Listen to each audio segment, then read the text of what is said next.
Hello everyone, welcome to pre brain booster. आज की series में हम शुरू कर रहे हैं theory of computation, lecture number 1। आज के लेक्चर में हम जानेंगे थ्योरी ऑफ कंप्यूटेशन क्या है और इसकी कौन कौन से एप्लीकेशंस एरिया है, साथ ही ये कंप्यूटर साइंस के लिए कितना इम्पोर्टेंट है। Definition of TOC. Theory of computation एक ब्रांच है कंप्यूटर साइंस की जो फंडामेंटल प्रिंसिपल्स और कंप्यूटेशंस की लिमिटेशंस के बारे में स्टडी करने की परमिशन देता है। इसके अलावा थ्योरी ऑफ कंप्यूटेशन क्या क्या कवर करता है। थ्योरी ऑफ कंप्यूटेशन में automata theory, formal languages, computability theory और कॉम्प्लेक्सिटी थ्योरी को कवर किया जाता है।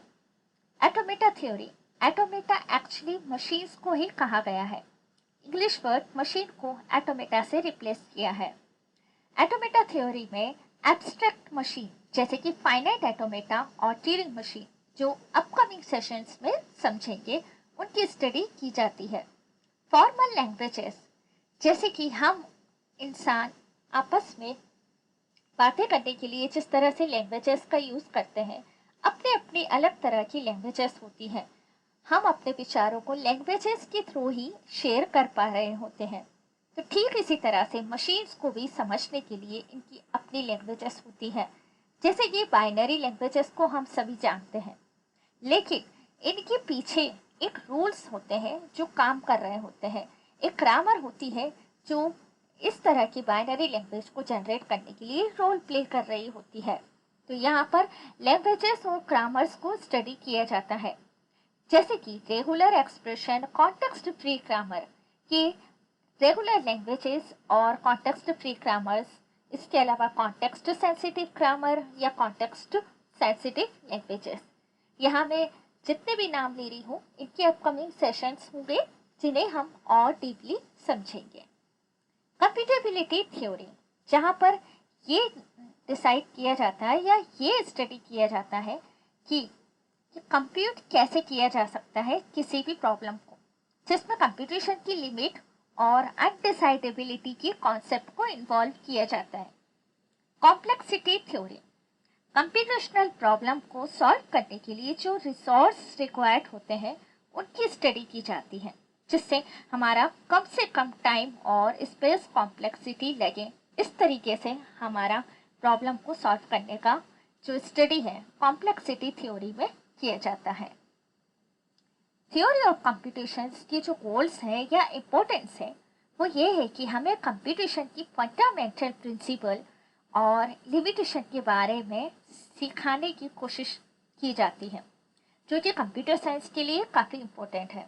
इसके अलावा कंप्यूटेशन के लिए फॉर्मल मॉडल्स को डेवलप करना सिखाया जाता है कि किस तरीके से यहाँ अलग अलग टाइप के मॉडल्स अपने अपने रोल प्ले करेंगे।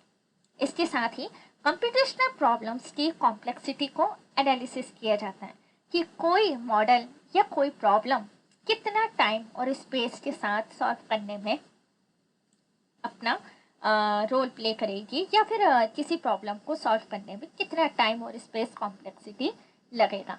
तो इस तरीके से थ्योरी ऑफ कंप्यूटेशन यहाँ पर अपना रोल प्ले कर रही होती है। इसके अलावा थ्योरी ऑफ कंप्यूटेशन की एप्लीकेशन एरिया की बात करें तो एप्लीकेशन एरिया में compiler design, artificial intelligence, cryptography और सॉफ्टवेयर इंजीनियर इन्वॉल्व है।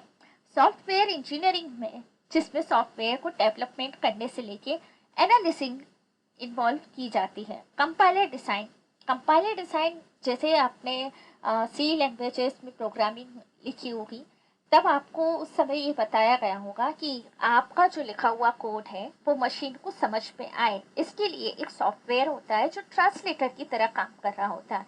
कंपाइलर वही सॉफ्टवेयर है। यहाँ पर सॉफ्टवेयर आपकी और मशीन के बीच में इंटरेक्ट कराने के लिए रोल प्ले कर रहा होता है। तो इनकी डिजाइनिंग किस तरीके से होगी, ये थ्योरी ऑफ कंप्यूटेशन को स्टडी करने पर ही समझ में आती है।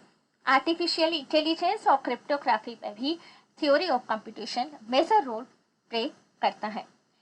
आगे आने वाले सीरीज में हम देखेंगे थ्योरी ऑफ कंप्यूटेशन से रिलेटेड जितने भी एटोमेटा है, चाहे वो फाइनाइट एटोमेटा हो या फिर पुश डाउन एटोमेटा हो या फिर लीनियर बाउंड एटोमेटा हो, इन सब की एक एक वीडियोस होगी जिनमें हम इनकी ग्रामर और लैंग्वेजेस के बारे में बात करेंगे।